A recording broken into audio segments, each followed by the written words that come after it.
ನಮಸ್ಕಾರ ಎಲ್ಲರಿಗೂ. ಈ ಸ್ಕಿಟ್ಗೆ ನನ್ನನ್ನು ವೆಲ್ಕಮ್ ಮಾಡ್ತಾ, ಯೂಟ್ಯೂಬ್ ಚಾನಲ್ಗೆ ಎಲ್ಲರೂ ನಾನು ವೆಲ್ಕಮ್ ಮಾಡ್ತಾ. ಸೊ ಇವತ್ತಿನ ಸ್ಕಿಟ್ಟಲ್ಲಿ ಏನು ಕಾನ್ಸೆಪ್ಟ್ ಬಗ್ಗೆ ಹೇಳ್ತೀನಪ್ಪ ಅಂತಂದರೆ ಇಂಡಿಯನ್ ಹಿಸ್ಟ್ರಿ. ನೆಕ್ಸ್ಟ್ ಸ್ಕಿಟ್ಟಲ್ಲಿ ಏನು ಟಾಪಿಕ್ ಸೆಲೆಕ್ಷನ್ ಮಾಡ್ಕೋಬೇಕು ಅಂತ ಆಲೋಚನೆಯಲ್ಲಿದ್ದೆ. ತಕ್ಷಣ ಏನು ಉಳಿದಿಲ್ಲ, ಯಾವ ವಿಷಯದ ಬಗ್ಗೆ ಹೇಳಬೇಕು. ಎಲ್ಲ ಸಾಮಾನ್ಯವಾಗಿ ಅವೇರ್ನೆಸ್ ಎಲ್ಲರ ಜನಗಳಿಗೆ ಇದೆ, ಎಜುಕೇಟೆಡ್ ಆದ ಎಲ್ಲರಿಗೂ ಅವೇರ್ನೆಸ್ ಇದ್ದೇ ಇರುತ್ತೆ. ಏನು ಹೇಳ್ಬೇಕಪ್ಪ ಇದ್ರ ಮೂಲಕ, ಹೇಳ್ಕೊಳ್ಳೋಷ್ಟು ಇನ್ನೊಬ್ರಿಗೆ ಹೇಳ್ಕೊಳ್ಳೋಷ್ಟು ನಾನು ದೊಡ್ಡವನ ಅಂತ ನನ್ನಲ್ಲಿ ಕ್ವಶನ್ ಬಂತು. ಅವಾಗ ಬೇಡ, ನನ್ನಲ್ಲೇನು ನಾಲೆಡ್ಜ್ ಇದೆ, ಮೆಮೊರಿ ಇದೆ, ಅದು ನನ್ನ ಲೈಫಿಗೆ ಹೆಲ್ಪ್ ಆದ್ರೆ ಸಾಕು, ಅದು ನನ್ನ ದಾಖಲೆಗೆ ಇಟ್ಕೊಳ್ಳೋಣ ಅಂತಂದೇಳಿ ನಾನು ಈ ಸ್ಕಿಟ್ಟನ್ನು ಮಾಡ್ತಾಯಿದ್ದೀನಿ. ಸೊ ಇವತ್ತು ನೇರವಾಗಿ ವಿಷಯಕ್ಕೆ ಬರೋದಾದರೆ ಇಂಡಿಯನ್ ಹಿಸ್ಟ್ರಿ. ಇಂಡಿಯನ್ ಹಿಸ್ಟ್ರಿ ಅತ್ಯಂತ ಗ್ರೇಟ್ ಇನ್ ದ ವರ್ಲ್ಡ್. ವಿಶ್ವದಲ್ಲಿ ಭಾರತದ ಇತಿಹಾಸ ಅತ್ಯಂತ ವಿಶೇಷವಾದ್ದು.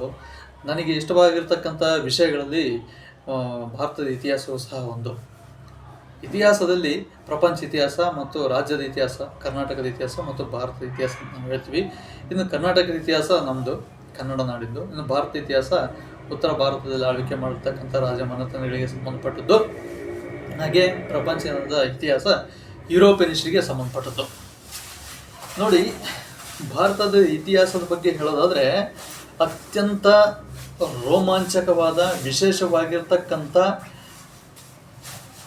ಕುತೂಹಲಕಾರಿಯಾಗಿರ್ತಕ್ಕಂಥ, ಮಹತ್ವವಾಗಿರ್ತಕ್ಕಂಥ, ಪ್ರತಿಯೊಬ್ಬ ಭಾರತೀಯನು ರಾಷ್ಟ್ರಪ್ರೇಮ, ದೇಶಭಕ್ತಿ ಮತ್ತು ಏಕತೆಯನ್ನು ಬೆಳೆಸ್ಕೊಳ್ಳದೆ ಇರತಕ್ಕಂಥ ಏಕೈಕ ವಿಷಯ ಒಂದು ಇದ್ದರೆ ಭಾರತ ದೇಶದಲ್ಲಿ ನಾವು ಓದುವ ವಿಷಯ, ಅದು ಯಾವ ಭಾಷೆಯಲ್ಲೇ ಆಗಿರಲಿ, ಇಂಗ್ಲೀಷ್ ಭಾಷೆಯಲ್ಲೇ ಆಗಿರಲಿ,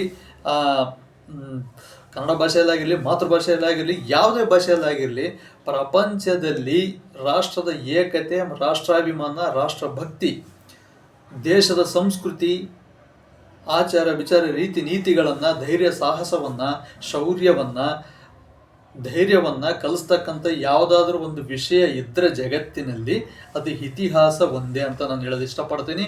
ನಾನು ಚರಿತ್ರೆ ವಿದ್ಯಾರ್ಥಿ ಅಲ್ಲ, ಕನ್ನಡ ಸಾಹಿತ್ಯದ ವಿದ್ಯಾರ್ಥಿ. ಯಾಕಂದರೆ ಕನ್ನಡ ಸಾಹಿತ್ಯ ಇತಿಹಾಸ ಇಲ್ಲದೆ ಇಲ್ಲ, ಚರಿತ್ರೆ ಇತಿಹಾಸ ಇಲ್ಲದೆ ಇಲ್ಲ. ಯಾವ ಶಾಸ್ತ್ರ ಸ್ವತಂತ್ರವಾಗಿ ಒಂದೇ ಇರಲಾರ್ದು. ಇವತ್ತು ಎಲ್ಲ ಮಾನವ ಸಂಘಜೀವಿ ಸಮುದಾಯಗಳು ಎಲ್ಲರೂ ಒಟ್ಟಿಗೆ ಯಾವ ರೀತಿ ಕೂಡು ಸಹಬಾಳ್ವೆಯನ್ನು ನಡೆಸ್ತಾರೆ, ಅದೇ ರೀತಿಯಾಗಿ ಈ ಪ್ರತಿಯೊಂದು ಶಾಸ್ತ್ರಗಳು ಅಂತಕ್ಕಂಥದ್ದು ಒಂಥರ ಭ್ರಾತೃತ್ವ ಭಾವನೆಯಿಂದ ತಮ್ಮ ಕೊಡೋಕೊಳ್ಳಿಕ್ಕೆ ವ್ಯವಹಾರವನ್ನು ಮಾಡ್ತಾನೆ ಇರ್ತವೆ. ಜ್ಞಾನವನ್ನು ಇಟ್ಕೊಂಡ್ರೆ ಪ್ರಯೋಜನ ಇಲ್ಲ, ನೆಂಚ್ಕೋಬೇಕು, ಶೇರ್ ಮಾಡ್ಕೋಬೇಕು. ನಿಂತ ನೀರು ಮಲಿನವಾಗುತ್ತೆ, ಎರೆಯ ನೀರು ಮಲಿನ ಆಗಲ್ಲ. ಮಲಿನದು ಚಲನೆಯಿಂದ ಸ್ವಚ್ಛವಾಗಿ ಬಿಡುತ್ತೆ ನೀರು. ಆ ರೀತಿಯಾಗಿ ಇತಿಹಾಸದ ಬಗ್ಗೆ ನಾನು ಇವತ್ತು ಈ ಕಾನ್ಸೆಪ್ಟನ್ನು ತಕ್ಷಣ ಸ್ಪಾಟ್ ನಿರ್ಧಾರದಿಂದ ನಾನು ಇದನ್ನು ತಗೊಂಡೆ. ಸೊ ಭಾರತ ಇತಿಹಾಸ ಪ್ರಾರಂಭವಾಗೋದು ಕ್ರಿಸ್ತಪೂರ್ವ 5000 ವರ್ಷದಲ್ಲಿ ಸಿಂಧು ಬಲೆ ನಾಗರಿಕತೆಯಿಂದ ಪ್ರಾರಂಭ ಆಗ್ತಾ ಇದೆ. ಪ್ರಪಂಚದ ಪ್ರಮುಖ ನಾಗರಿಕತೆಗಳ ಜೊತೆಗೆ ಅತ್ಯಂತ ಪ್ರಾಚೀನವಾದ ನಾಗರಿಕತೆಗಳದೊಂದು ಸಿಂಧು ಬಯಲಿನ ನಾಗರಿಕತೆ. ನಮ್ಮ ದೇಶದಲ್ಲಿಯೂ ಸಹ ನಾಗರಿಕತೆ ಬೆಳೆದಿತ್ತು ಅನ್ನೋದಕ್ಕೆ ಅದು ಸಾಕ್ಷಿಯಾಗಿ ನಿಂತಿದೆ. ಇದು ಕ್ರಿಸ್ತಪೂರ್ವ 5000 ವರ್ಷಗಳ ಹಿಂದೆ ಸಿಂಧು ಬಯಲಿನಲ್ಲಿ ಜನರು ಜೀವಿಸ್ತಾ ಇದ್ದರು. ಸಿಂಧು ನದಿ ಇವತ್ತಿನ ಭಾರತದ ವಾಯುವ್ಯ ಗಡಿಭಾಗದಲ್ಲಿ ಇರ್ತಕ್ಕಂಥ ಒಂದು ನದಿಯಾಗಿದೆ. ಅದರ ಉಪನದಿಗಳು ಭಾರತದಲ್ಲಿ ಬರ್ತವೆ, ಸಿಂಧು ನದಿ ಭಾರತದಲ್ಲಿ ಹರಿಯುವುದಿಲ್ಲ.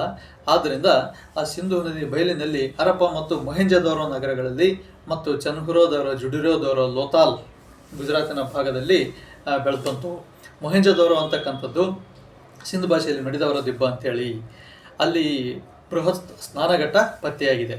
1922ರಲ್ಲಿ ರೈಲ್ವೆ ಹಳಿಗಳನ್ನು ಹಾಕ್ತಕ್ಕಂಥ ಸಂದರ್ಭದಲ್ಲಿ ಅಲ್ಲಿ ಸರ್ ಜಾನ್ ಮಾರ್ಷಲ್ ಮತ್ತು ಆರ್ ಡಿ ಬ್ಯಾನರ್ಜಿ ಅವರು ಸಿಂಧು ಬಯಲಿ ನಾಗರಿಕತೆಯ ಅವಶೇಷಗಳನ್ನು ಗುರುತಿಸಿ ಪತ್ತೆ ಹಚ್ಚಿದರು. ಆ ಒಂದು ನಾಗರಿಕತೆ ಅವತ್ತಿನಿಂದ ಬೆಳಕಿಗೆ ಬಂತು. ನಮ್ಮ ನಾಗರಿಕತೆ ನಮಗೆ ಗೊತ್ತಾಯಿತು. ಸೊ ಟೈಟೈಗಳಿಂದ ಮನೆಗಳನ್ನು ಕಟ್ತಾಯಿದ್ರು, 2 ರಿಂದ 3 ಫ್ಲೋರ್ ಮನೆಗಳನ್ನು ಕಟ್ತಾಯಿದ್ರು.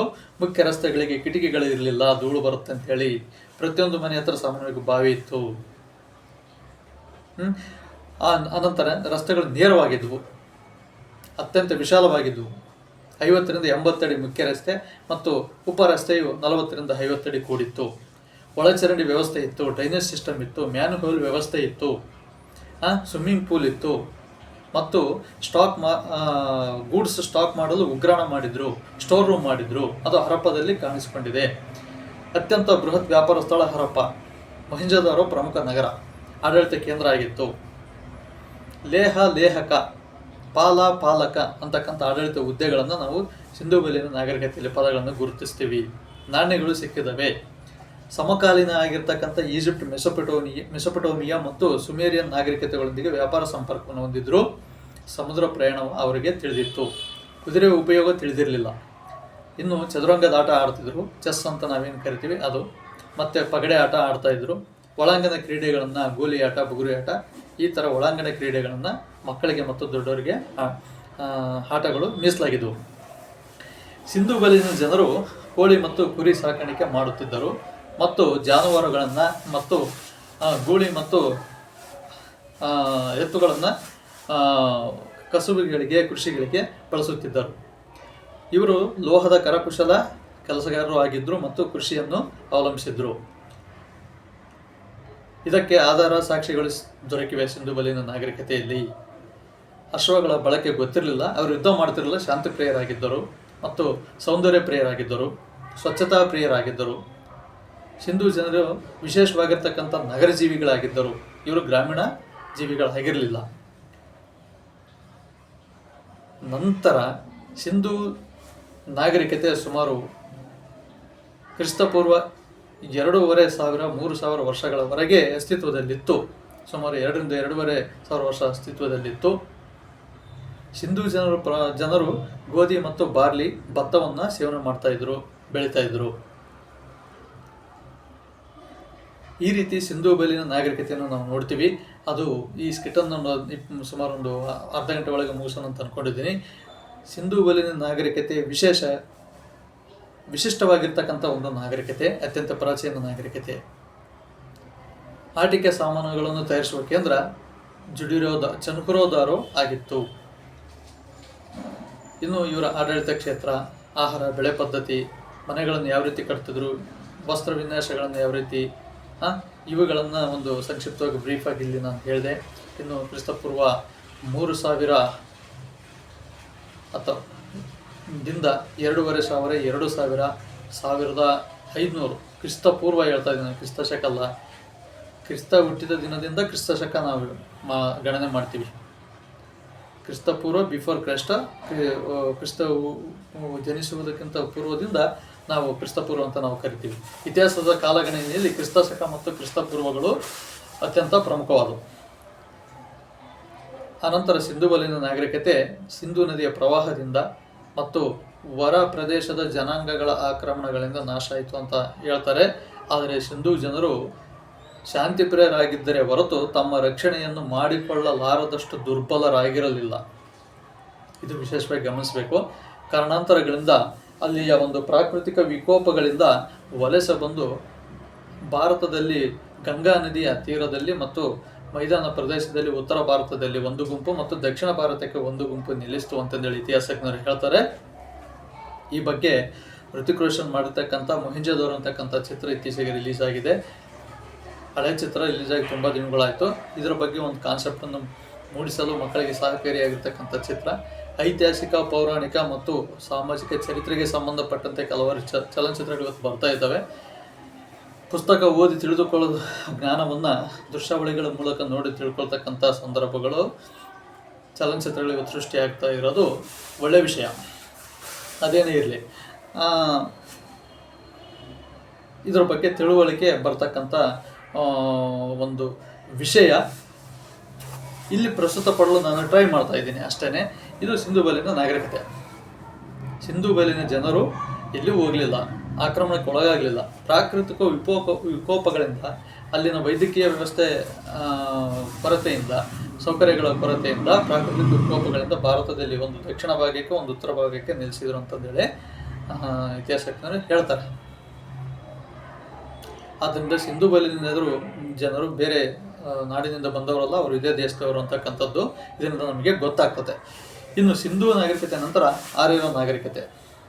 ಏನು ಉತ್ತರ ಭಾರತದಲ್ಲಿ ನೆಲೆಸಿರ್ತಕ್ಕಂಥ ಗುಂಪು ಏನು ಸಿಂಧೂ ಜನರ ಗುಂಪು ಏನಿತ್ತಲ್ಲ, ಇವರು ಉತ್ತರ ಭಾರತದಲ್ಲಿ ಹೊಸ ಒಂದು ಸಾಮ್ರಾಜ್ಯವನ್ನು, ಗಣರಾಜ್ಯವನ್ನು ಬೆಳವಣಿಗೆ ಮಾಡಿದರು.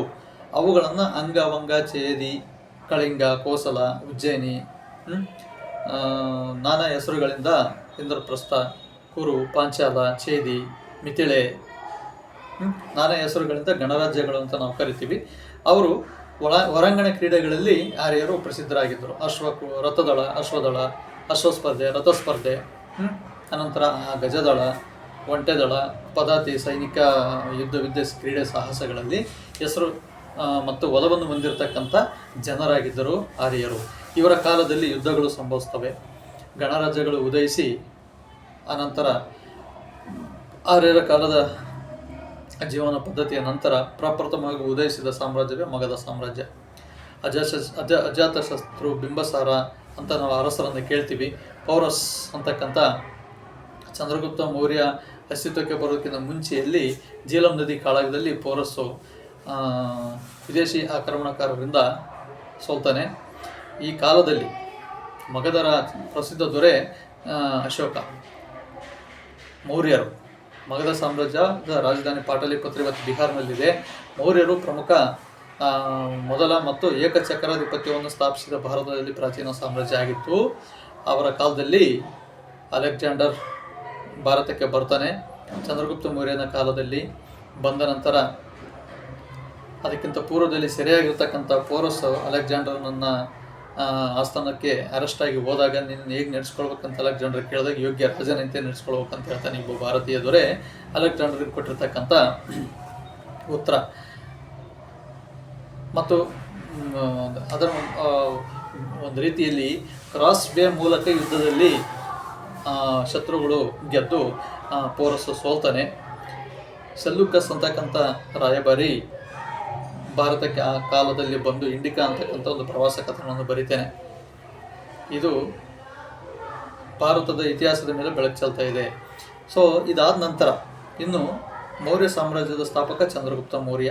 ನಂದರ ಸಂತತಿ ಬದಿಗೊತ್ತಿ ಚಂದ್ರಗುಪ್ತ ಮೌರ್ಯ ಅಧಿಕಾರಕ್ಕೆ ಬರ್ತಾನೆ. ಇವನ ಮಗ ಬಿಂದುಸಾರನ ಮಗನೇ ಅಶೋಕ ಭಾರತ ದೇಶದ ಪ್ರಪ್ರಥಮ ಏಕಚಕ್ರಾಧಿಪತ್ಯದ ಚಕ್ರವರ್ತಿ, ಅತ್ಯಂತ ದೊಡ್ಡ ರಾಜ. ಇವನು ಮಾಡಿರ್ತಕ್ಕಂಥದ್ದು ಒರಿಸ್ಸಾದ ಕಳಿಂಗ ಯುದ್ಧ ಮಾತ್ರ. ಅನಂತರ ಅಹಿಂಸೆಯನ್ನು ಇಷ್ಟಪಟ್ಟು ಹಿಂಸೆಯನ್ನು ತ್ಯಜಿಸಿ ಇನ್ನು ಬೌದ್ಧ ಧರ್ಮವನ್ನು ಶ್ರೀಲಂಕಾ, ಬರ್ಮಾ, ಸಿಲೋನ್ ಮತ್ತು ಭಾರತ ದೇಶದಲ್ಲಿ ಪ್ರಚಾರ ಮಾಡ್ತಾನೆ. ತನ್ನ ಮಕ್ಕಳಾದ ಸಂಘಮಿತ್ರ ಮಹೇಂದ್ರಯ್ಯರನ್ನು ಬೌದ್ಧ ಧರ್ಮ ಪ್ರಚಾರ ಮಾಡಲು ಬರ್ಮಾ ಮತ್ತು ಶ್ರೀಲಂಕಾಕ್ಕೆ ಕಳಿಸ್ತಾನೆ. ಅಶೋಕ ಶಾಂತಿಪ್ರಿಯ ರಾಜನಾಗಿದ್ದನು. ಭಾರತದ ಪ್ರಮುಖ ಅರಸರಲ್ಲಿ ಅಶೋಕ ಮೊದಲು ಬರ್ತಾನೆ. ಅಶೋಕ ಮೌರ್ಯ ಸಾಮ್ರಾಜ್ಯದ ದೊಡ್ಡ ಚಕ್ರವರ್ತಿಯಾಗಿದ್ದ. ಇನ್ನು ಮೌರ್ಯರ ನಂತರ ಬರ್ತಕ್ಕಂಥವರೇ ಕನಿಷ್ಕ, ಕುಶಾನರು. ಈ ಕುಶಾನರು ಚೀನಾದ ಯೂಚಿ ಪಂಗಡದವರು ಅಂತ ಇತಿಹಾಸಜ್ಞರು ಹೇಳ್ತಾರೆ. ಈ ಕನಿಷ್ಕ ಕುಶಾನರ ಪ್ರಮುಖ ದೊರೆ. ಇವನು ತಂದ ಪ್ರಮುಖ ಸುಧಾರಣೆಗಳೇನಪ್ಪ ಅಂದ್ರೆ ನಾಣ್ಯಗಳನ್ನು ಸುಧಾರಣೆ ಮಾಡ್ತಾನೆ, ನಾಣ್ಯಗಳನ್ನು ತರ್ತಾನೆ ಮತ್ತು ಬೌದ್ಧ ಸಮ್ಮೇಳನವನ್ನು ಮಾಡ್ತಾನೆ. ಮತ್ತು ಅಶೋಕನ ಕಾಲದಲ್ಲಿ ಬೌದ್ಧ ಸಮ್ಮೇಳನಗಳು ನಡೀತವೆ. ಪಾಟಲಿಪುತ್ರ, ಕುಶಿನಗರ, ಶ್ರೀನಗರ, ಉಜ್ಜಯಿನಿ ಇವುಗಳಲ್ಲಿ ಬೌದ್ಧ ಸಮ್ಮೇಳನಗಳು ನಡೀತವೆ.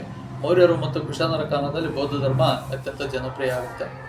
ಅಷ್ಟೇ ಅಲ್ಲ, ಬುದ್ಧ ನೇಪಾಳದ ಲುಂಬಿನಿ ವನದಲ್ಲಿ ಜನಿಸಿದರೂ ಶ್ರೀಲಂಕಾ, ಬರ್ಮಾ, ಚೀನಾ, ಜಪಾನ್ ದೇಶಗಳಲ್ಲಿ ಬೌದ್ಧ ಧರ್ಮ ಹರಡುತ್ತೆ. ಏಷ್ಯಾದ ಬೆಳಕು ಅಂತಂದೇಳಿ ಬುದ್ಧನನ್ನು ಕರೀತಾರೆ. ಜೈನ ಧರ್ಮ ಅದಕ್ಕಿಂತ ಪೂರ್ವದಲ್ಲಿ ಬಂದಿರುತ್ತೆ. ಬುದ್ಧ ಮಹಾವೀರರು ತಮ್ಮ ಬೋಧನೆಗಳನ್ನು ಮಾಡ್ತಾರೆ. ಇನ್ನು ಕುಶಾನರ ಅರಸರಲ್ಲಿ ವಿಮಾ ಕಟ್ಪೈಸಸ್, ಕುಜಲ ಕಟ್ಪೈಸಸ್ ಇವರು ಆಳ್ವಿಕೆ ಮಾಡ್ತಾರೆ. ಕನಿಷ್ಕ ಕುಶಾನರ ಪ್ರಮುಖ ದೊರೆ. ಕುಶಾನರ ನಂತರ ಬರ್ತಕ್ಕಂಥವರು ಕ್ರಿಸ್ತಪೂರ್ವ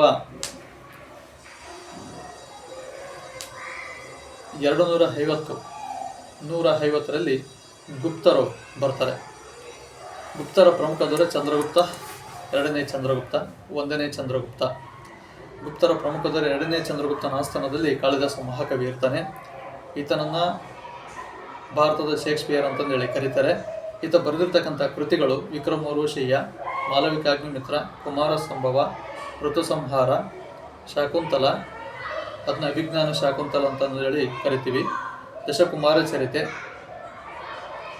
ಇಷ್ಟು ಕಾವ್ಯಗಳನ್ನು, ಮೇಘದೂತ, ಇಷ್ಟು ಕಾವ್ಯಗಳನ್ನು ಬರಿತೇನೆ. ಗುಪ್ತನ ಆಸ್ಥಾನದಲ್ಲಿರ್ತಕ್ಕಂಥ ಕಾಳಿದಾಸ ಮಹಾಕವಿ. ಈ ಒಂದು ಕಾಲಮಾನವನ್ನು ಭಾರತ ಇತಿಹಾಸದ ಸುವರ್ಣಯುಗ ಅಂತ ಕರಿತೀವಿ. ಕಲೆ, ಸಾಹಿತ್ಯ, ಸಂಸ್ಕೃತಿ, ಧರ್ಮ, ರಾಜಕೀಯ ಕ್ಷೇತ್ರಗಳಲ್ಲಿ ಅತ್ಯಂತ ಬೆಳವಣಿಗೆ ಆಗ್ತದೆ ನೋಡು, ನಮ್ಮನ್ನು ನಾವು ಸ್ವತಂತ್ರವಾಗಿ ಬೆಳೆಸಿಕೊಳ್ಳಬಲ್ಲವು ಅನ್ನೋದಕ್ಕೆ ಭಾರತದ ಇತಿಹಾಸವೇ ಸಾಕ್ಷಿ. ಯಾವ ರಾಜಕೀಯ ವ್ಯವಸ್ಥೆಗೆ, ಧಾರ್ಮಿಕ ವ್ಯವಸ್ಥೆಗೆ, ಆರ್ಥಿಕ ವ್ಯವಸ್ಥೆಗೆ, ಸಾಮಾಜಿಕ ವ್ಯವಸ್ಥೆಗೆ ನಾವು ಇನ್ನೊಂದು ರಾಷ್ಟ್ರ ಮತ್ತು ದೇಶವನ್ನು ಕೈಚಾಚುವ ಅವಶ್ಯಕತೆ ಇಲ್ಲ. ಅದೆಲ್ಲವೂ ನಮ್ಮಲ್ಲೇ ಇದೆ ಅಂತಕ್ಕಂಥದ್ದು ತೋರಿಸಿಕೊಟ್ಟವರು ಅಂತಂದರೆ ಭಾರತದ ಇತಿಹಾಸದ ಸಂತತಿಯಲ್ಲಿ ಏನಾದರೂ ಇದ್ದರೆ ಅದು ಗುಪ್ತ ಸಂತತಿ ಅಂತ ನಾನು ಹೇಳೋದಕ್ಕೆ ಇಷ್ಟಪಡ್ತಾ ಇದ್ದೀನಿ. ಸೊ ಈ ಗುಪ್ತರು ತಮ್ಮ ಕಾಲದಲ್ಲಿ ಖಗೋಳಶಾಸ್ತ್ರವನ್ನು ಅಭಿವೃದ್ಧಿ ಮಾಡಿದರು. ವರಾಹಮಿಹಿರ, ಆರ್ಯಭಟ ಇವರೆಲ್ಲ ಗಣಿತಶಾಸ್ತ್ರಜ್ಞರಾಗಿದ್ದರು, ಖಗೋಳಶಾಸ್ತ್ರಜ್ಞರಾಗಿದ್ದರು. ವರಾಹಮಿಹಿರ ಬೃಹತ್ ಸಂಹಿತೆ ಅಂತ ಬರಿತಾನೆ. ಆರ್ಯಭಟಿಯ ಗ್ರಂಥವನ್ನು ಬರಿತಾನೆ. ಇನ್ನು ಕಾಳಿದಾಸನ ಗ್ರಂಥಗಳನ್ನು ನಾವು ಹೇಳಿದ್ದೀವಿ. ಮತ್ತು ಭಾರತದ ಕಾವ್ಯ ಮೀಮಾಂಸಕರು, ಅಲಂಕಾರಿಕರು ಈ ಸಂದರ್ಭದಲ್ಲಿ ಬರ್ತಾರೆ. ದಂಡಿ, ಕಾವ್ಯಾದರ್ಶ, ಭಾಮಹ, ಭಟ್ಟತೌತ, ವಿಶ್ವನಾಥ, ಇನ್ನಿತರ ಸಂಸ್ಕೃತ ಕವಿಗಳು, ಭಾರವಿ, ಇವರೆಲ್ಲರೂ ಗುಪ್ತರ ಕಾಲದಲ್ಲಿ ಬರ್ತಕ್ಕಂಥ ಲಾಕ್ಷಣಿಕರಾಗಿರ್ತಾರೆ, ಸಾಹಿತ್ಯಿಕ ಸಾಂಸ್ಕೃತಿಕ ಲಾಕ್ಷಣಿಕರಾಗಿರ್ತಾರೆ. ಇಲ್ಲಿವರೆಗೆ ಭಾರತ ದೇಶದ ರಾಜರ ಆಳ್ವಿಕೆಯ ಭಾಷೆ ಮತ್ತು ಜನರ ಭಾಷೆ ಸಂಸ್ಕೃತವಾಗಿತ್ತು. ಅತ್ಯಂತ ಪ್ರಾಚೀನವಾಗಿರ್ತಕ್ಕಂಥ ಭಾಷೆ ಸಂಸ್ಕೃತ. ಅನಂತರ ಗುಪ್ತರ ನಂತರ ಬರ್ತಕ್ಕಂಥವರು ವರ್ಧನರು, ಪುಷ್ಯಭೂತಿ ವಂಶದ ವರ್ಧನರು ಅಂತಂದು ಹೇಳ್ತೀವಿ. ವರ್ಧನ ಪ್ರಮುಖ ದೊರೆ ಹರ್ಷವರ್ಧನ, ಅದಕ್ಕಿಂತ ಪೂರ್ವದಲ್ಲಿ ರಾಜ್ಯವರ್ಧನ, ಅದಕ್ಕಿಂತ ಪೂರ್ವದಲ್ಲಿ ಪ್ರಭಾಕರ ವರ್ಧನ.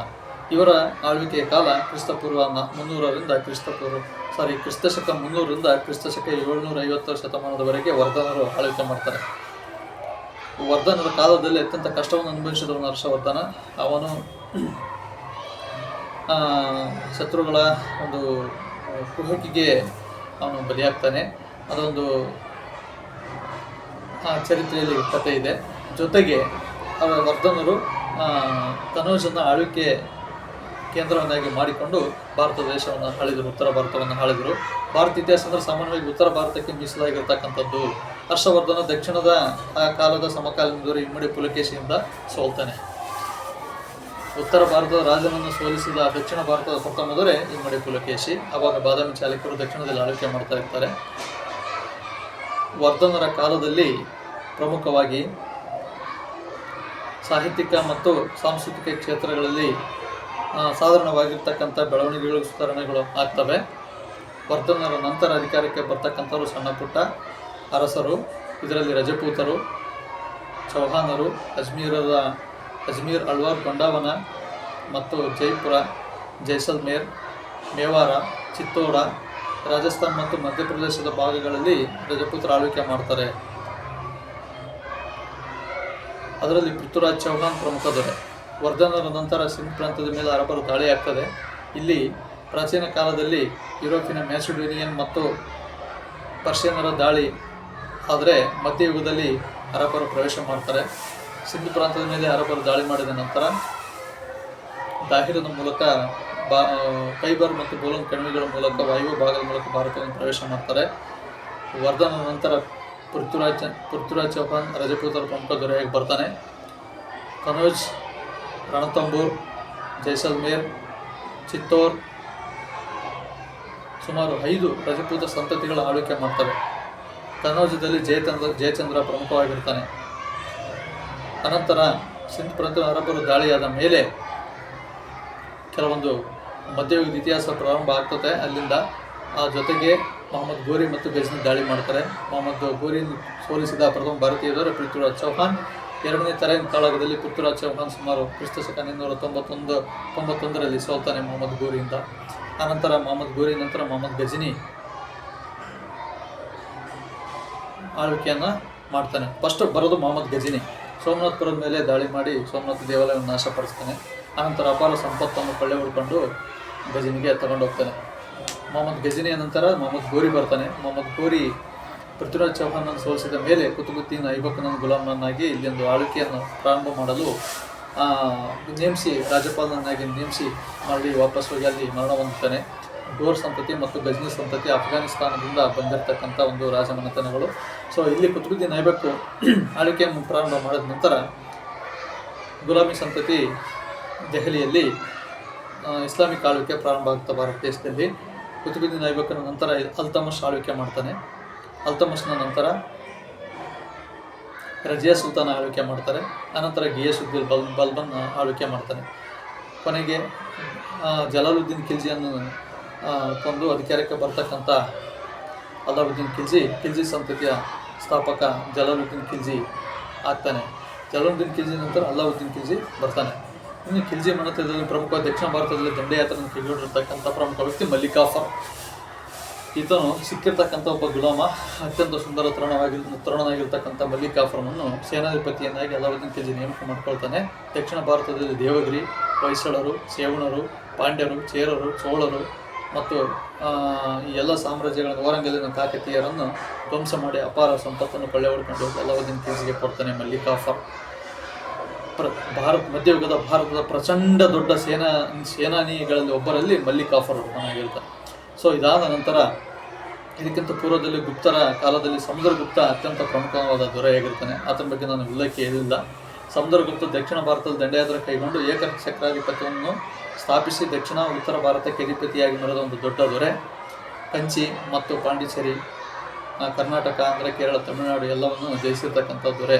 ಪಲ್ಲವರನ್ನು, ಕದಂಬರನ್ನು, ಗಂಗರನ್ನು ಮತ್ತು ಚೇರ, ಚೋಳ, ಪಾಂಡ್ಯರನ್ನು, ಚಾಲುಕ್ಯರನ್ನು ಸೋಲಿಸಿರ್ತಕ್ಕಂಥ ದೊರೆ ಸಮುದ್ರಗುಪ್ತ. ಅದೇ ರೀತಿಯಾಗಿ ಮಲ್ಲಿಕ್ ಕಾಫರ್ ದಂಡಯಾತ್ರೆಯನ್ನು ಮುಗಿಸಿಕೊಂಡು ಅಲಾವುದ್ದೀನ್ ಖಿಲ್ಜಿ ಇದಕ್ಕೆ ಹೋಗ್ತಾನೆ. ಖಿಲ್ಜಿ ಸಂತತಿ ಮತ್ತು ಗುಲಾಮಿ ಸಂತತಿ ನಂತರ ತೊಗಲಕ್ ಸಂತತಿ ಆಳ್ವಿಕೆಗೆ ಬರ್ತದೆ. ಇದರಲ್ಲಿ ಮೊಹಮ್ಮದ್ ಬಿನ್ ತೊಗಲಕ್ ಅಂತಕ್ಕಂಥ ಒಬ್ಬ ಮೇಧಾವಿ ದೊರೆ ಇದ್ದರೂ ಸಹ ಸಣ್ಣ ಪುಟ್ಟ ತಪ್ಪುಗಳಿಂದ ಇತಿಹಾಸದಲ್ಲಿ ದೋಷಪೂರಿತ ದೊರೆಯಾಗಿ ನಮಗೆ ಕಂಡು ಬರ್ತಾನೆ. ರಾಜಧಾನಿಯನ್ನು ದೆಹಲಿಯಿಂದ ದಕ್ಷಿಣದ ಮಹಾರಾಷ್ಟ್ರ ದೇವಗಿರಿಗೆ ವರ್ಗಾವಣೆ ಮಾಡಿ ಇಲ್ಲ ಸಲ್ಲದ ನಷ್ಟಗಳನ್ನು ಅನುಭವಿಸಿ ಮತ್ತು ಉತ್ತರದ ರಷ್ಯಾ ದಂಡಯಾತ್ರೆಯನ್ನು ಕೈಗೊಂಡು ಕೊರೆಚಂದ್ ದಂಡಯಾತ್ರೆಯನ್ನು ಕೈಗೊಂಡು ಲಾಸ್ ಅನುಭವಿಸಿ ದೋಷಪೂರಿತ ನಿರ್ಧಾರಗಳಿಂದ ಈ ದೊರೆ ದೋಷಪೂರಿತ ರಾಜನಾಗಿ ಇತಿಹಾಸದಲ್ಲಿ ಗುರುತಿಸಿಕೊಂಡಿದ್ದಾನೆ. ಅನಂತರ ತೊಗಲಕ್ ಸಂತತಿ ನಂತರ ಸೈಯದ್ ಮತ್ತು ಲೂದಿ ಸಂತತಿಗಳು ಬರ್ತವೆ. ಸೈಯದ್ ಮತ್ತು ಲೂದಿ ಸಂತತಿಗಳಲ್ಲಿ ಇಬ್ರಾಹಿಂ ಲೂದಿ ಪ್ರಮುಖ ರಾಜನಾಗಿರ್ತಾನೆ. ಇಬ್ರಾಹಿಂ ಲೂದಿ ಕಾಲದಲ್ಲಿ ಮಧ್ಯಯುಗದಲ್ಲಿ ಅರಬರ ಪ್ರವೇಶವಾಗಿ ಮೊಘಲರ ಪ್ರವೇಶವಾಗಿ ಬಾಬರ್ ಕ್ರಿಸ್ತಶಕ 1526ರಲ್ಲಿ ಪ್ರಥಮ ಪಾಣಿಪಟ್ ಕಾಳಗದಲ್ಲಿ ಇಬ್ರಾಹಿಂ ಲೂದಿಯನ್ನು ಸೋಲಿಸಿ ಮೊಘಲರ ಆಳ್ವಿಕೆಯನ್ನು ಪ್ರಾರಂಭ ಮಾಡ್ತಾನೆ. ಬಾಬರನ ನಂತರ ಹುಮಾಯೂನ್ ಅಧಿಕಾರಕ್ಕೆ ಬರ್ತಾನೆ. ಹುಮಾಯೂನ್ ಕೆಲವೊಂದು ಕಷ್ಟಗಳನ್ನು ಅನುಭವಿಸಿದ ನಂತರ 1556ರಲ್ಲಿ ಎರಡನೇ ಪಾಣಿಪಟ್ ಕದನದಲ್ಲಿ ಹುಮಾಯೂನ್ ನಂತರ ಅಕ್ಬರ್ ಅಧಿಕಾರಕ್ಕೆ ಬರ್ತಾನೆ. ಅಶೋಕನನ್ನು ಬಿಟ್ಟರೆ ಭಾರತದಲ್ಲಿ ಅತ್ಯಂತ ಪ್ರಮುಖ ದೊರೆ ಅಕ್ಬರ್. ದಿನ್-ಇ ಇಲಾಹಿ ಈತ ಸ್ಥಾಪಿಸಿದ ಪ್ರಮುಖ ಧರ್ಮ. ಇಲ್ಲಿ ಭಾರತದ ಇತಿಹಾಸ, ಮಧ್ಯಯುಗದ ಇತಿಹಾಸ ಅತ್ಯಂತ ಕುತೂಹಲಭರಿತ ರೋಚಕವಾಗಿರ್ತಕ್ಕಂಥ ಇತಿಹಾಸವಾಗಿದೆ. ಏಕಚಕ್ರಾಧಿಪತ್ಯದಲ್ಲಿ ಇಡೀ ಭಾರತ ದೇಶವನ್ನು ಗೆದ್ದರೂ ಗೊಂಡಾವನ ಮತ್ತು ಮೇವಾರವನ್ನು ವಶಪಡಿಸಿಕೊಳ್ಳಲು ಆಗಲಿಲ್ಲ ಅಕ್ಬರನಿಗೆ. ಅದರ ಬದಲಾಗಿ ಎಲ್ಲ ಸಾಮ್ರಾಜ್ಯಗಳ ಒಂದು ಬಲವನ್ನು ಗಳಿಸಲು ಅಕ್ಬರು ಧಾರ್ಮಿಕ ಸಹಿಷ್ಣುತೆಯನ್ನು, ಉತ್ತಮ ಆಡಳಿತವನ್ನು ಕೊಡಲು ಬಯಸ್ತಾನೆ. ಅಕ್ಬರ್ ಆಸ್ಥಾನದಲ್ಲಿರ್ತಕ್ಕಂಥ ಬೀರ್ಬಲ್ ಹಿಂದೂ ಪ್ರಮುಖ ಮಂತ್ರಿ ಆಗಿರ್ತಾನೆ. ತೋದರ್ಬಲ್ ಪ್ರಮುಖ ಕಂದಾಯ ಮಂತ್ರಿ ಆಗಿರ್ತಾನೆ. ಮಾನಸಿಂಗ್ ಪ್ರಮುಖ ಆಡಳಿತ ಭಾಗದಲ್ಲಿ ಭಾಗಿಯಾಗಿರ್ತಾನೆ. ಅಕ್ಬರನ ಆಸ್ಥಾನದಲ್ಲಿ ಇಸ್ಲಾಮಿಕ್ ಮತ್ತು ಹಿಂದೂ ಮಂತ್ರಿಗಳು ರಾಜ್ಯದ ಅಭಿವೃದ್ಧಿಗಾಗಿ ಶ್ರಮಿಸ್ತಾರೆ. ತೋದರ್ಬಲ್ನ ಬಂದೋಬಸ್ತ್ ಪದ್ಧತಿ ಕ್ರಿಸ್ತಶಕ 1615ರವರೆಗೆ 5 ವರ್ಷ ಶೇರ್ಷಾ ಆಳ್ವಿಕೆ ಮಾಡ್ತಾನೆ. ಪುನಃ ದೆಹಲಿ ಸುಲ್ತಾನ ಸಾಮ್ರಾಜ್ಯವನ್ನು ಸ್ಥಾಪನೆ ಮಾಡ್ತಾನೆ. ಹುಮಾಯೂನಿಗೆ ತೊಂದರೆ ಕೊಟ್ಟು ಹುಮಾಯೂನ್ ದೇಶ ಭ್ರಷ್ಟನಾಗಿ ಹೋಗುವಂತೆ ಮಾಡಿ ಹುಮಾಯೂನಿಗೆ ಅಲ್ಲಿ ಅಮರಕೋಟೆಯಲ್ಲಿ ಹಿಂದೂರಾಜ ಆಶ್ರಯ ನೀಡ್ತಾನೆ. ಅಲ್ಲಿ ಅಕ್ಬರ್ ಜನಿಸ್ತಾನೆ. ಅಮರಕೋಟೆ ಸಿಂಧ್ ಅಂತಕ್ಕಂಥ ಸ್ಥಳದಲ್ಲಿ ಅಕ್ಬರ್ ಜನಿಸ್ತಾನೆ. ಅಕ್ಬರ್ನ ತಾಯಿ ಹಮೀದಾ ಬಾನು ಬೇಗಂ, ತಂದೆ ಹುಮಾಯೂನ್. ಬಾಬರನ ತಂದೆ ಫತೆ ಮಹಮ್ಮದು, ತಾಯಿ ಚೆಂಗಿಸ್ ಖಾನ್ನ ಮನೆತನದವರು.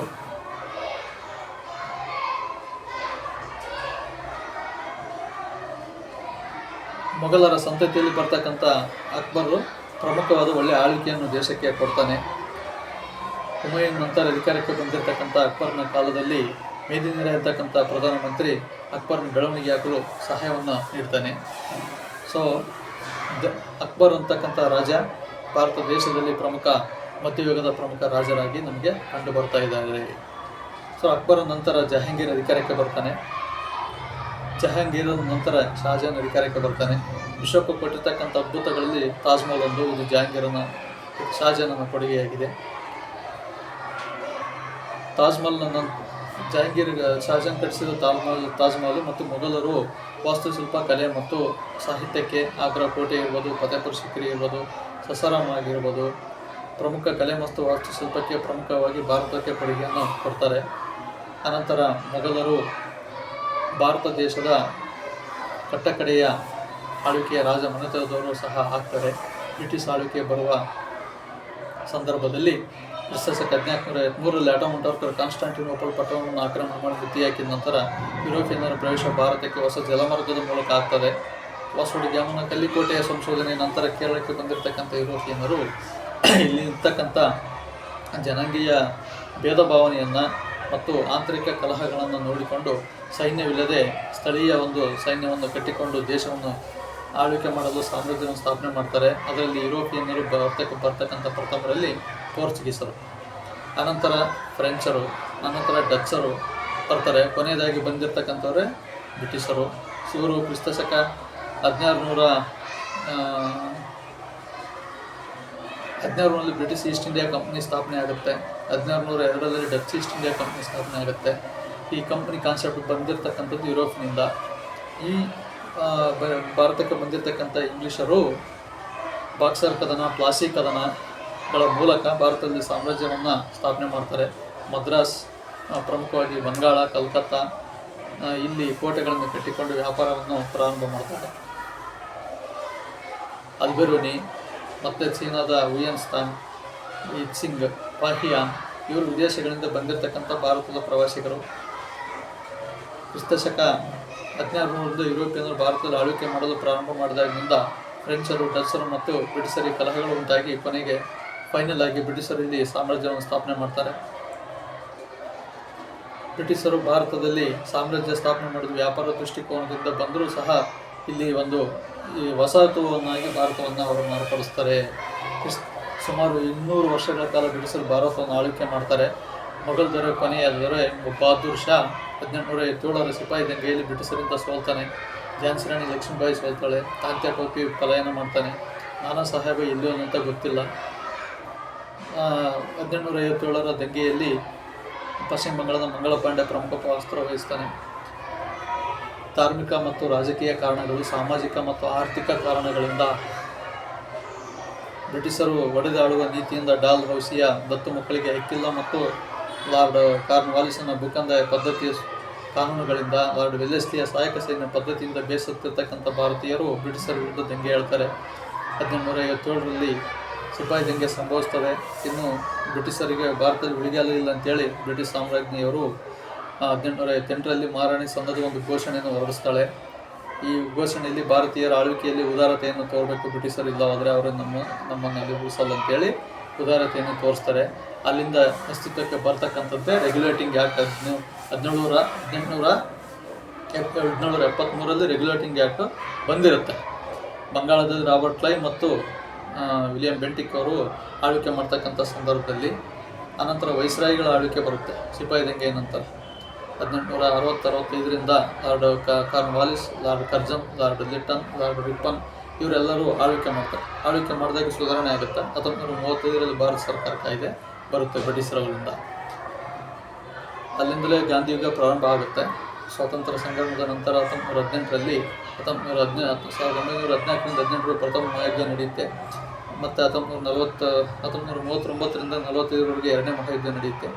ಆ ಒಂದು ಸಂದರ್ಭದಲ್ಲಿ ಬ್ರಿಟಿಷರು ಭಾರತೀಯ ಸೈನಿಕರನ್ನು ಬಳಸ್ಕೊಳ್ತಾರೆ. ಅಲ್ಲಿ ಭಾರತೀಯರು ಭಾರತದ ವಿರುದ್ಧವೇ ಹೋರಾಡ್ತಕ್ಕಂಥ ಪರಿಸ್ಥಿತಿಯಲ್ಲಿ ಕಂಡು ಬರ್ತಾ ಇದೆ. ಮುಖ್ಯವಾಗಿ ಅಲ್ಲಿ ಈ ವಿಷಯಗಳನ್ನು ಗಮನಿಸಿರ್ತಕ್ಕಂಥ ಸುಭಾಷ್ ಚಂದ್ರ ಬೋಸ್, ಭಗತ್ ಸಿಂಗ್, ಸುಖದೇವ್, ರಾಜ್ಗುರು ಮತ್ತು ಬಾಲಗಂಗಾಧರ ತಿಲಕ್, ಲಾಲಾ ಲಜಪತ್ ರಾಯ್ ಫ್ರೀಡಮ್ ಮೂವ್ಮೆಂಟ್ ಅಲ್ಲಿಂದ ಪ್ರಾರಂಭ ಆಗ್ತದೆ. ಗೋಪಾಲಕೃಷ್ಣ ಗೋಖಲೆ, ದಾದಾಬಾಯಿ ನವರೋಜಿ 1885ರಿಂದ ಎ.ಓ. ಹ್ಯೂಮ್ ಅಂತಕ್ಕಂಥ ಬ್ರಿಟಿಷ್ ಅಧಿಕಾರಿಯ ಸಲಹೆಯಿಂದ ಭಾರತೀಯ ಕಾಂಗ್ರೆಸ್ ಸ್ಥಾಪನೆ ಆಗ್ತದೆ. ಅನಂತರ ಗಾಂಧಿಯುಗ ಪ್ರಾರಂಭವಾಗಿ ಕಾಂಗ್ರೆಸ್ ತನ್ನ ಅಧಿವೇಶನದಲ್ಲಿ ಸ್ವಾತಂತ್ರ್ಯವನ್ನು ಘೋಷಣೆ ಮಾಡಲೇಬೇಕು, ಸ್ವಾತಂತ್ರ್ಯ ಪಡಿಬೇಕಂತಂದೇಳಿ ಇಡೀ ವಿಶ್ವಕ್ಕೆ ಭಾಷಣವನ್ನು ಮಾಡ್ತಕ್ಕಂಥ ಎಲ್ಲ ಕಾಂಗ್ರೆಸ್ ನಾಯಕರು ಮತ್ತು ಎಲ್ಲ ವ್ಯಕ್ತಿಗಳು ಭಾರತವನ್ನು ಸ್ವಾತಂತ್ರ್ಯ ತಂದುಕೊಡಲು ಕ್ರಾಂತಿಕಾರಿಗಳು ಮತ್ತು ಮಂದಗಾಮಿಗಳು, ಉಗ್ರಗಾಮಿಗಳು ಎಲ್ಲರೂ ಶ್ರಮಿಸ್ತಾರೆ. ಸ್ಕಿಟ್ 29ನೇ ನಿಮಿಷಕ್ಕೆ ಬಂತು. ಈ ಫ್ರೀಡಮ್ ಮೂಮೆಂಟಲ್ಲಿ ಎಲ್ಲ ಹೋರಾಟದ ಫಲವಾಗಿ ಬಾಬಾ ಸಾಹೇಬ್ ಅಂಬೇಡ್ಕರ್ ಅವರು ಶಿಕ್ಷಣ ಪಡೆದಾಗ ಇಡೀ ಭಾರತ ದೇಶ ಅಭಿವೃದ್ಧಿ ಹೊಂದಲು ಸಾಧ್ಯ ಅಂತ ಹೇಳ್ತಾರೆ.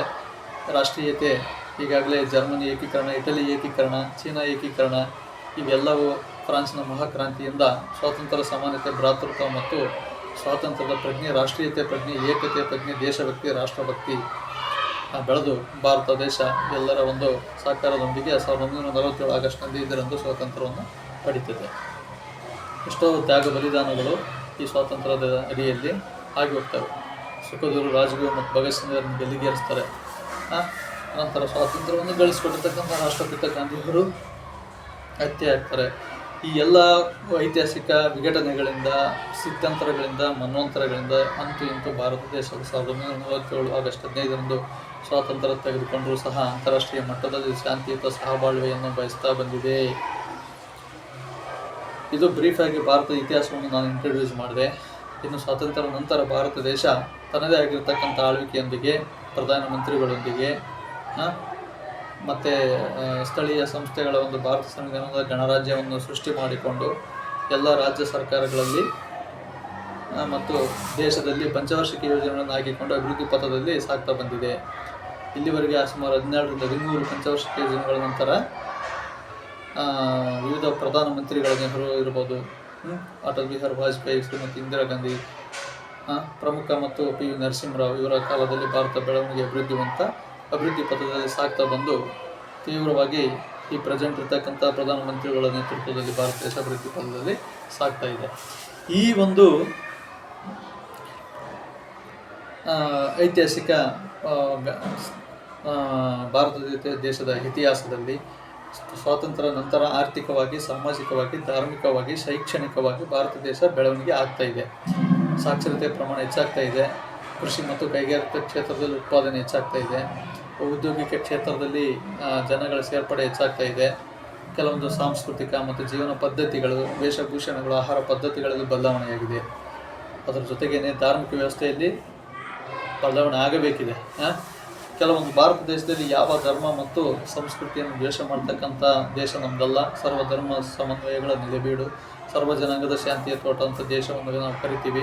ಸ್ವಾತಂತ್ರ್ಯ ನಂತರ ವಿವಿಧ ರಾಜ್ಯಗಳಲ್ಲಿ ದ್ವಿಸದನ ಪದ್ಧತಿ ಇದೆ. ಕರ್ನಾಟಕ, ಆಂಧ್ರ ಪ್ರದೇಶ, ಅದು ತೆಲಂಗಾಣ, ಮಹಾರಾಷ್ಟ್ರ, ಉತ್ತರ ಪ್ರದೇಶ ಮತ್ತು ಬಿಹಾರದಲ್ಲಿ 6 ರಾಜ್ಯಗಳಲ್ಲಿ ವಿಧಾನ ಪರಿಷತ್ ಇದೆ. ಇನ್ನು ಉಳಿದ ಎಲ್ಲ ರಾಜ್ಯಗಳಲ್ಲಿ ವಿಧಾನಸಭೆ ಮಾತ್ರ ಇದೆ. ಕರ್ನಾಟಕ, ಆಂಧ್ರ ಪ್ರದೇಶ, ತೆಲಂಗಾಣ, UP 4, ಇನ್ನೊಂದು ಬಿಹಾರ, ಅನಂತರ ಮಹಾರಾಷ್ಟ್ರ. ಇಷ್ಟು ರಾಜ್ಯಗಳಲ್ಲಿ ದ್ವಿಸದನ ಪದ್ಧತಿ ಇದೆ. ಭಾರತದ ರಾಜಕೀಯ ವ್ಯವಸ್ಥೆಯನ್ನು 1950 ಜನವರಿ 26ರಂದು ಭಾರತ ಸಂವಿಧಾನ ಜಾರಿಗೆ ಬಂತು. 1949 ನವೆಂಬರ್ 26ರಂದು ಅಂಗೀಕರಿಸಿದ್ವಿ. ಸಂವಿಧಾನ ರಚನಾ ಸಭೆಯ ಅಧ್ಯಕ್ಷತೆಯನ್ನು ಡಾಕ್ಟರ್ ಬಾಬು ರಾಜೇಂದ್ರ ಪ್ರಸಾದ್ ಅವರು ವಹಿಸಿಕೊಂಡಿದ್ದರು. ಅವರ ಕರಡು ಸಮಿತಿ ಅಧ್ಯಕ್ಷತೆಯನ್ನು ಮೊನ್ನೆ ಶ್ರೀ ಬಾಬಾ ಸಾಹೇಬ್ ಅಂಬೇಡ್ಕರ್ ಸರ್ ಅವರು ವಹಿಸಿಕೊಂಡಿದ್ದರು. ಭಾರತ ಸಂವಿಧಾನ ಕರಡು ಪ್ರತಿಯನ್ನು ಸಿದ್ಧಪಡಿಸಿ ಕೆಲಸ ವಹಿಸಿ ಒಪ್ಪಿಸಿದರು. ಎಲ್ಲರ ಸಹಿಗಳನ್ನು ಸಂಗ್ರಹ ಮಾಡಿಕೊಂಡು ಭಾರತ ಸಂವಿಧಾನವು ಜಾರಿಗೆ ಬಂತು.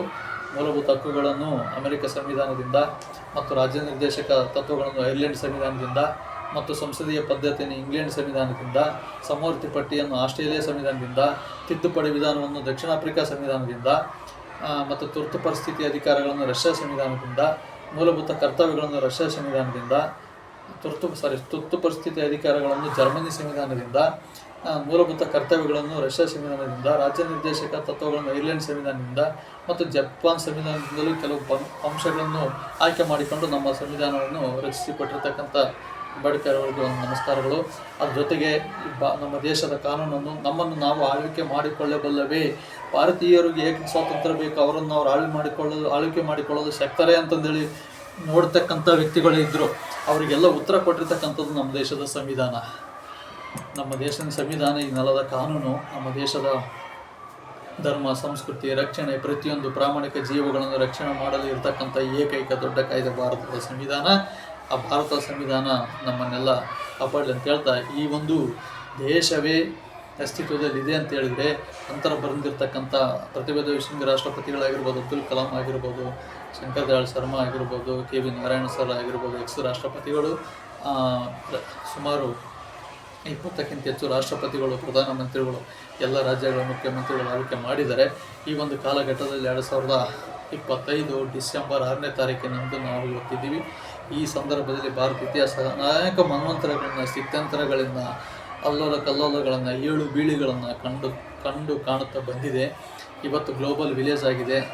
LPG ಲಿಬರಲೈಸೇಷನ್, ಪ್ರೈವೇಟೈಸೇಷನ್, ಗ್ಲೋಬಲೈಸೇಷನ್ ಆಗಿದೆ. ಆದರೂ ಸಹ ಸರ್ಕಾರ ಸಾರ್ವಜನಿಕೀಕರಣದ ಉದ್ದೇಶದಿಂದ ಕಾಯ್ದೆ ಕಾನೂನುಗಳನ್ನು ಜನರಿಗೆ ವ್ಯತಿರಿಕ್ತವಾಗಿ ಮಾಡದೆ ಸುಸಂಬದ್ಧ ಜೀವನ ನಡೆಸಲು ಅನುಕೂಲ ಮಾಡಿಕೊಡಬೇಕಂತ ಆಶಿಸ್ತಾ, ಭಾರತ ದೇಶದ ಇನ್ನೂ ಅಭಿವೃದ್ಧಿ ಪಥದಲ್ಲಿ ಸಾಗಲಿ, ಲಿಟ್ರೇಸಿ ಪ್ರಮಾಣ ಹೇಳಲಿ. ಈ ಒಂದು ಸ್ಕಿಟ್ಟನ್ನು ಕನ್ಕ್ಲೂಸ್ ಮಾಡೋದಾದರೆ, ಬ್ರೀಫಾಗಿ ನಾನು ಇಂಡಿಯನ್ ಹಿಸ್ಟ್ರಿಯನ್ನು ಇಲ್ಲಿ ಇಂಟ್ರೊಡ್ಯೂಸ್ ಮಾಡ್ತಕ್ಕಂಥ ಪ್ರಯತ್ನವನ್ನು ಮಾಡಿದೆ. ಈ ಒಂದು ಕೊನೆಯಲ್ಲಿ ಶಿಕ್ಷಣದಿಂದ ಮಾತ್ರ ದೇಶದ ಅಭಿವೃದ್ಧಿ ಬೆಳವಣಿಗೆ ಸಾಧ್ಯ, ಶಿಕ್ಷಣ ಇಲ್ಲದೆ ಸಾಧ್ಯ ಇಲ್ಲ ಅಂತಕ್ಕಂಥ ಮಾತನ್ನು ಕೊನೆಯಲ್ಲಿ ಹೇಳ್ತಾ ಈ ಒಂದು ಸ್ಕಿಟ್ಟನ್ನು ಮುಗಿಸ್ತಾ ಇದ್ದೀನಿ. ಜೈ ಹಿಂದ್, ಜೈ ಕರ್ನಾಟಕ. Okay, happy